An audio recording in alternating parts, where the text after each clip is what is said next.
அனைவருக்கும் வணக்கம். இந்த பதிவில் நம்ம பார்க்க போகிறது உங்களுடைய TNPSC group 4 group 2 group 2A எக்ஸாமில் தமிழ் பாடத்துக்கு நீங்கள் எந்த அளவுக்கு முக்கியத்துவம் கொடுக்குறீங்கன்னு தெரியும். தமிழ் தகுதி தேர்வாக இருக்கலாம், தமிழ் பாடமாக இருக்கலாம்.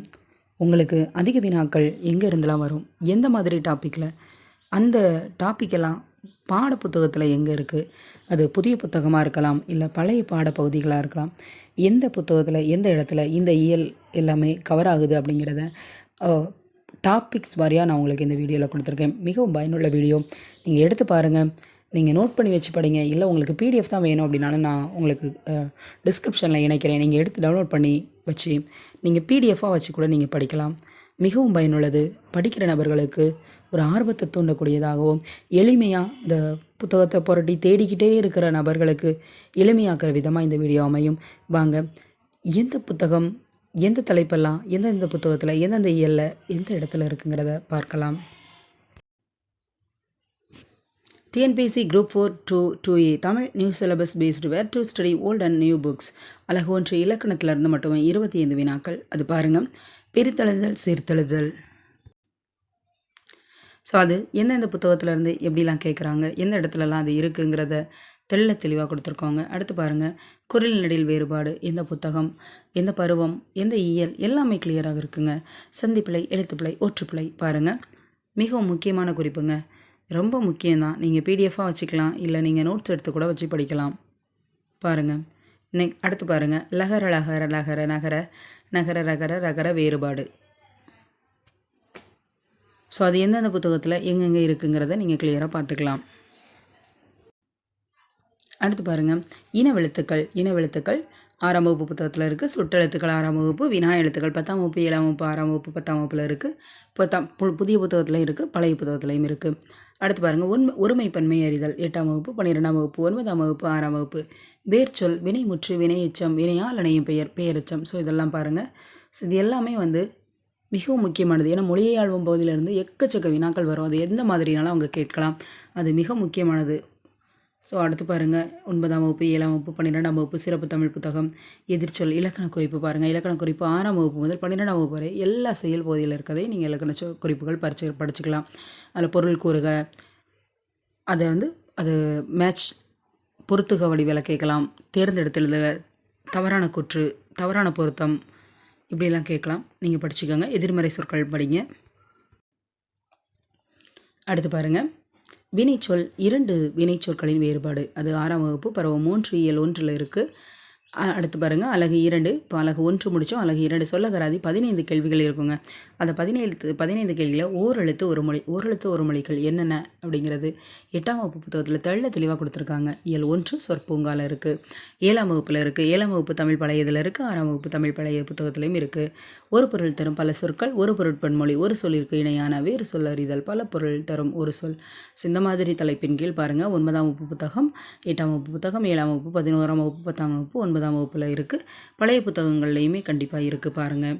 அடுத்து பொருந்தாத சொல்லை கண்டறிதல், 8ஆம் வகுப்பு இயல் 4 இயல் 5. அடுத்து பாருங்கள், 7ஆம் வகுப்பில் இயல் 1 இயல் 2, 6ஆம் வகுப்பில் பருவம் 3 இயல் 2 இருக்குது. அகரவரிசைப்படுத்தி சீர் செய்தல் கண்டிப்பாக கேட்கக்கூடிய வினா, மிக மிக முக்கியமானது. நீங்கள் already previous year question paper பார்த்துருந்தீங்கன்னா உங்களுக்கு தெளிவாக தெரியுங்க. 8ஆம் வகுப்பு இயல் 1லேருந்து பாருங்கள், 8ஆம் வகுப்பு இயல் 5, 6ஆம் வகுப்பு பருவம் 2, 6ஆம் வகுப்பு பருவம் 3, 6ஆம் வகுப்பு பருவம் 3, 6ஆம் வகுப்பு பருவம் 3. பழைய புத்தகம் 9ஆம் வகுப்பு 8ஆம் வகுப்புலையும் இருக்குங்க. அடுத்தது பாருங்கள், 7ஆம் வகுப்பு பழைய புத்தகம், 6ஆம் வகுப்பு பழைய புத்தகத்தில் இருக்குது.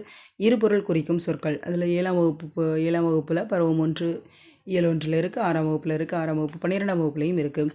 பேச்சு வழக்கு, எழுத்து வழக்கு அதில் பாருங்கள். 10ஆம் வகுப்பு, 9ஆம் வகுப்பு, 7ஆம் வகுப்பு, 12ஆம் வகுப்பில் இருக்குது. மிகவும் முக்கியமானது என்னென்னா, பழைய புத்தகம் மிகவும் முக்கியமானதாக இருக்கும். ஏன் அப்படி சொல்கிறேன் அப்படின்னா, நீங்கள் பழைய புத்தகத்தில் நிறைய பேசிக்ஸ் விஷயங்கள் நீங்கள் படிச்சுக்கிட்டீங்க அப்படின்னா புது புத்தகம் உங்களுக்கு ரொம்ப ஸ்பீடாக படிக்கிறதுக்கு உதவியாக இருக்கும். அடுத்து பாருங்கள், சொல்லும் பொருளும் அறிதல். சொல்லும் பொருளும் அறிதல் நீங்கள் விடவே முடியாதுங்க. 6ஆம் வகுப்புலேருந்து 12ஆம் வகுப்பு வரைக்கும் இருக்கிற எல்லா செயல் பகுதி, இலக்கணம் அதில் கூட அந்த தெரிந்து தெளிவோம், உங்களுக்கு தெரியுமா, இது மாதிரி பாக்ஸுகள்லையுமே இருக்கும். அடுத்து கோடிட்டு நிரப்புதல் 8ஆம் வகுப்பு இயல் 5 ஸோ தமிழ் பழையது புத்தகம் 7ஆம் வகுப்பு தமிழ் பழைய புத்தகத்துலேயும் இருக்குது. அடுத்து பாருங்கள் மரபு சொற்கள். ஊர் பெயர்கள் மருவி வருது கண்டிப்பாக கேட்பாங்கங்க. 7ஆம் வகுப்பு இயல் 3ல் இருக்குது. வழக்கு மரபுன்னு சொல்லி தலைப்பின் கீழ் இருக்குது. 8ஆம் வகுப்பு தமிழ் பழைய புத்தகத்தில் பருவம் 3 இயல் 3ல் இருக்குது. பிழையை திருத்துக ஊர் இது கண்டிப்பாக நீங்கள் தெரிஞ்சுக்கணும். இதை பேஸ் பண்ணி கண்டிப்பாக ஒரு கொஷின் இருக்கும். 6ஆம் வகுப்பில் பருவம் 3 இயல் 1ல் இருக்குது. மொழியை ஆழ்வோம் பகுதியில் ஓர் வித்தியாசம் எந்த இடத்துல எதை பயன்படுத்தணும் அப்படின்னு சொல்லிட்டு ஒரு விளக்கமாகவே கொடுத்துருப்பாங்க. 8ஆம் வகுப்பு தமிழ் பழைய புத்தகத்துலையும் இருக்குது.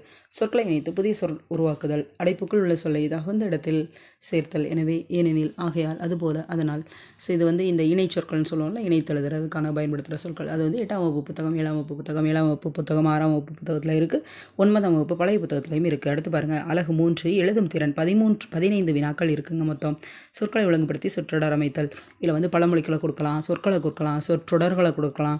அதை நம்ம தான் அதை ஐடென்டிஃபை பண்ணணும். எது ஃபஸ்ட் வரும், எது செகண்ட் வரும், நம்மளாம் அனலைஸ் பண்ணி போடுற மாதிரி வரும். ஒரு 2-3 டைம்ஸ் நீங்கள் ரீட் பண்ணிங்கனால இது போதும். இது மனப்பாடம் பண்ணுற அளவுக்கு இருக்காது. 9ஆம் வகுப்பு பாருங்கள். 9ஆம் வகுப்பு இயல் 7 9ல் இருக்குது. 8ஆம் வகுப்பு இயல் 1ல் இருக்குது. 6ஆம் வகுப்பு பருவம் 1ல் இருக்குது. 6ஆம் வகுப்பு பருவம் 2, 6ஆம் வகுப்பு பருவம் 2. அடுத்து பாருங்கள் தொடர் வகைகள். செய்வினை, செய்பாட்டு வினை, தன்வினை, பிரிவினை. கண்டிப்பாக ஒரு கொஷின்ஸ் எல்லாம் 2-3 கொஷின்ஸ் இருக்க வாய்ப்பு இருக்குது. 9ஆம் வகுப்பு இயல் 1ல் இருக்குது. தொடர் இலக்கணம், வினை வகைகள். 10ஆம் வகுப்பு தமிழ் பழைய புத்தகம், 8ஆம் வகுப்பு தமிழ் பழைய புத்தகம், 8ஆம் வகுப்பு தமிழ் பழைய புத்தகம், 6ஆம் வகுப்பு தமிழ் பழைய புத்தகத்தில் கண்டிப்பாக இருக்குது. மொழித்திறன், சொற்றொடர், நேர்க்கூற்று, அயற்கூற்று வகைகள்லேயும் இருக்குது. ஒருமை பன்மை பிழை அறிந்து சரியான தொடர் அமுத்தல். அதில் பாருங்கள் 12ஆம் வகுப்பு 10ஆம் வகுப்பு 10ஆம் வகுப்பு இதெல்லாமே பழைய புத்தகத்தில் இருக்குது. இந்த ஒருமை பன்மை பிழை அறிதல் எந்த இடத்துல வரும்? ஒருமை வார்த்தையாக இருந்தால் அந்த எழுவாக இருந்ததுன்னா பயனிலை எந்த மாதிரி முடியணும் அப்படிங்கிறது எல்லாமே நம்ம கிளியராக படிச்சுக்கலாம். அடுத்து பாருங்கள் மரபு தமிழ். திணை மரபு, உயர்திணை, அக்ரிணை. ஸோ இதை மாதிரி திணை சொற்கள் எது என்ன வரும், அது என்னவா மாறும், எது தவறானது, எது சரியானது, இது நம்ம தெரிஞ்சுக்கணுங்க. அது 10ஆம் வகுப்பு புத்தகம் 7ஆம் வகுப்பில் இருக்குது. 12ஆம் வகுப்பில் இருக்குது. 10ஆம் வகுப்பு பழைய புத்தகம், 9ஆம் வகுப்பு பழைய புத்தகம், 8ஆம் வகுப்பு தமிழ் பழைய புத்தகத்தில் இருக்குது. மரபு தமிழ் பால் மரபு, ஆண்பால், பெண்பால், பலர்பால், ஒன்றன்பால், பலவின்பால். ஸோ இது 10ஆம் வகுப்பு பொது இலக்கணம் ஐம்பால்கள் வகையில் இருக்குது. 9ஆம் வகுப்பில் இருக்குது. 7ஆம் வகுப்பு இயல் 2ல் இருக்குது. 11ஆம் வகுப்பு இயல் 3ல் இருக்குது. 12ஆம் வகுப்பு இயல் 2ல் இருக்குது. பழைய புத்தகத்தை பொறுத்த மட்டும் 9ஆம் வகுப்பு, 8ஆம் வகுப்பு, 7ஆம் வகுப்பு, 6ஆம் வகுப்பு புத்தகத்தில் இருக்குது. அடுத்து பாருங்கள் மரபு தமிழ் காலம். இதில் பார்த்தீங்க அப்படின்னா 9ஆம் வகுப்பு இயல் 1 தொடர் இலக்கணம், பகுபதம், இடைநிலை, காலம். இது மிக தெளிவாக படிக்க வேண்டிய இலக்கணம் இது தாங்க. 7ஆம் வகுப்பு பருவம் 2 இயல் 1ல் இருக்குது. அது மட்டும் இல்லாமல் 9ஆம் வகுப்பு தமிழ் பழைய புத்தகத்தில் இருக்குது. 8ஆம் வகுப்பு 6ஆம் வகுப்பு தமிழ் பழைய புத்தகத்துலையும் இருக்குது. மரபு தமிழ் இளமை பெயர், ஒலி மரபு, வினை மரபு, தொகை மரபு. இது கண்டிப்பாக கேட்கக்கூடியது. 9ஆம் வகுப்பு மொழியை ஆழ்வோம் பகுதியில் மரபு பிழை நீக்கம்னு ஒரு தலைப்பிலேயே இருக்குது. 8ஆம் வகுப்பு இயல் 1 இளமை பெயர்கள், ஒலி மரபு. 8ஆம் வகுப்பு இயல் 1ல் இருக்குது. 12ஆம் வகுப்பு இயல் 6ல் இருக்குது. 11ஆம் வகுப்பு பழைய புத்தகம், 10ஆம் வகுப்பு பழைய புத்தகம், 8ஆம் வகுப்பு பழைய புத்தகம், 7ஆம் வகுப்பு தமிழ் பழைய புத்தகத்தில் இருக்குது. அடுத்து பார்த்திங்கன்னா அடுத்த தலைப்பு மரபு தமிழ். நிறுத்தல் குறியீடுகள், கால் புள்ளி, அரை புள்ளி, முக்கால் புள்ளி, முற்றுப்புள்ளி, வியப்புக்குறி, வினாக்குறி இதெல்லாம் அமையும் இடங்கள் பாருங்கள். 9ஆம் வகுப்பு இயல் 9 மொழியை ஆழ்வோம் பொருத்தமான நிறுத்தற் குறியீடு. 8ஆம் வகுப்பு இயல் 4 நிறுத்தற் குறியீடு. 11ஆம் வகுப்பில் இருக்குது. பழைய புத்தகங்கள் 12ஆம் வகுப்பு, 10ஆம் வகுப்பு, 8ஆம் வகுப்பு, 7ஆம் வகுப்புலையும் இருக்குது.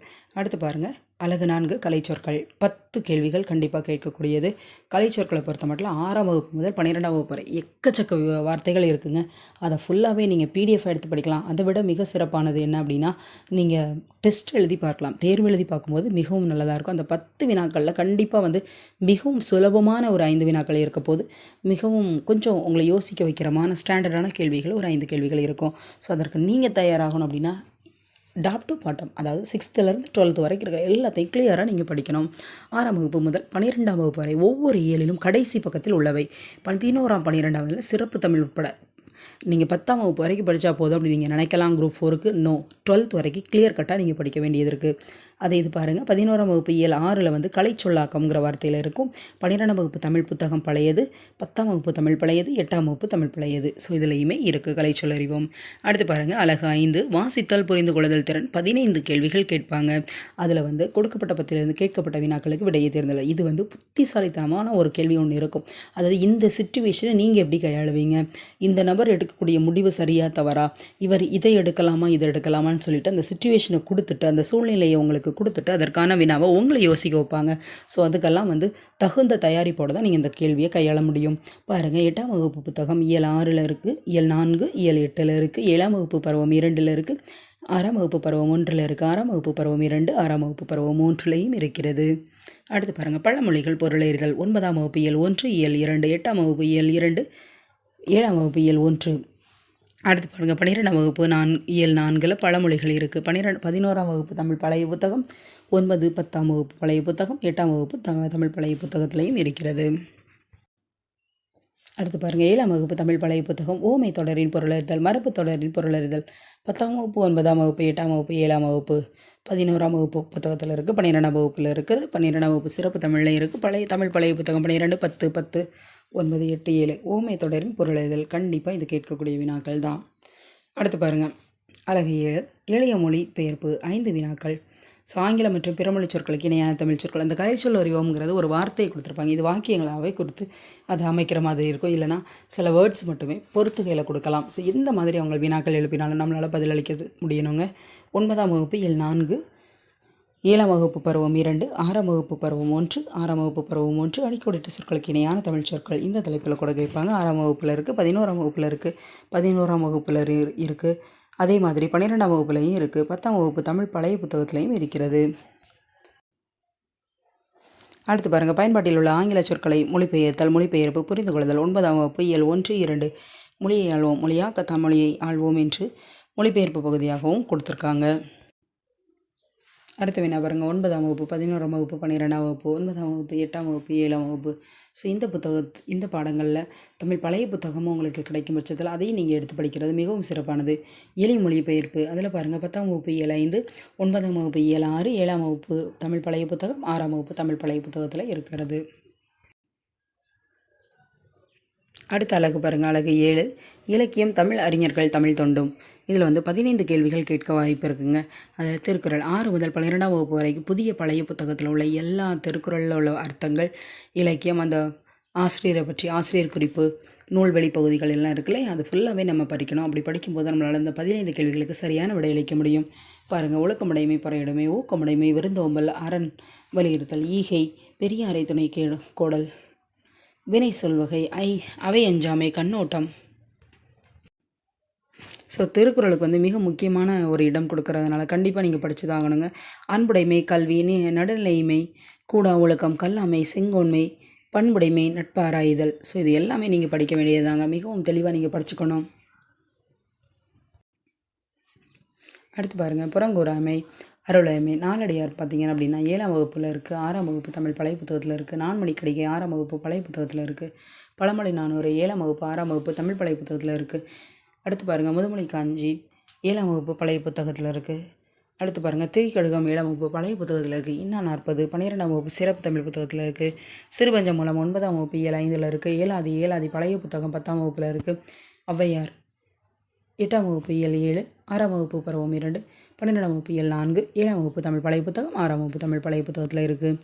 தமிழின் தொன்மை சிறப்பு திராவிட மொழிகள் தொடர்பான செய்திகள் இதில் பார்த்திங்க அப்படின்னா 9ஆம் வகுப்பு இயல் 1 9ஆம் வகுப்பு இயல் 9 6ஆம் வகுப்பு 1ஆம் பருவம் 10ஆம் வகுப்பு தமிழ் பழைய புத்தகம் 9ஆம் வகுப்பு தமிழ் பழைய புத்தகத்தில் இருக்குது. 8ஆம் வகுப்பு 7ஆம் வகுப்பு தமிழ் பழைய புத்தகத்திலையும் இருக்கிறது.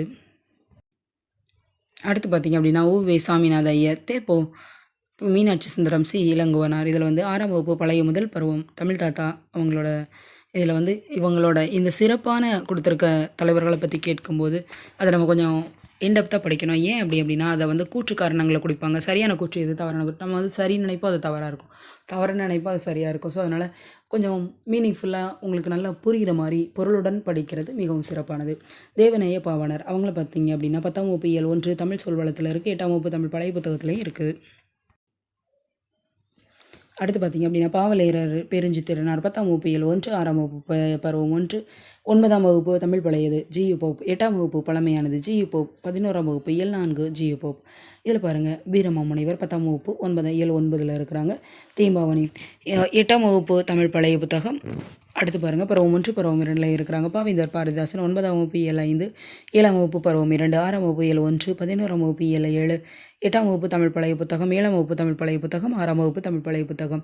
டி.கே. சிதம்பரனார் 7ஆம் வகுப்பு இயல் 3 இயல் 1 11ஆம் வகுப்பு இயல் 5 குன்றக்குடி அடிகளார் 7ஆம் வகுப்பு பருவம் 3 கண்ணதாசன் 10ஆம் வகுப்பு இயல் 8 7ஆம் வகுப்பு இயல் 3 பருவம் 3 9ஆம் வகுப்பு தமிழ் பழையது பருவம் 1 காயிதே மில்லத் 7ஆம் வகுப்பு பருவம் 3 இயல் 3 தாராபாரதி 6ஆம் வகுப்பு பருவம் 3ல் இருக்குது. ஆறாம் வகுப்பு தமிழ் பழைய புத்தகத்திலையும் இருக்குது. வேலுநாச்சியார் 6ஆம் வகுப்பு பருவம் 3 இயல் 1 8ஆம் வகுப்பு தமிழ் பழைய புத்தகம். பட்டுக்கோட்டை கல்யாண சுந்தரனார் அதில் பாருங்கள் 6ஆம் வகுப்பு பருவம் 2 6ஆம் வகுப்பு தமிழ் பழையது பருவம் 3. முடியரசன் 6ஆம் வகுப்பு பருவம் 2 இயல் 3. அடுத்து பாருங்கள் தமிழ் வழி 9ஆம் வகுப்பு இயல் 2ல் இருக்கிறாங்க. ஒரித்திரக்கண்ணனார் பற்றி 7ஆம் வகுப்பு பருவம் 2ல் இருக்குது. கீவா ஜெகநாதர் 7ஆம் வகுப்பு பருவம் 3ல் இருக்குது. நாமக்கல் கவிஞர் 7ஆம் வகுப்பு 9ஆம் வகுப்பு தமிழ் பழைய புத்தகத்திலையும் இருக்குது. இந்த வீடியோவை முழுமையாக பார்த்ததற்கு நன்றி. கல்வி இலவசம் யூடியூப் சேனலை சப்ஸ்கிரைப் பண்ணுங்கள், ஷேர் பண்ணுங்கள், லைக் பண்ணுங்கள். Thank you friends.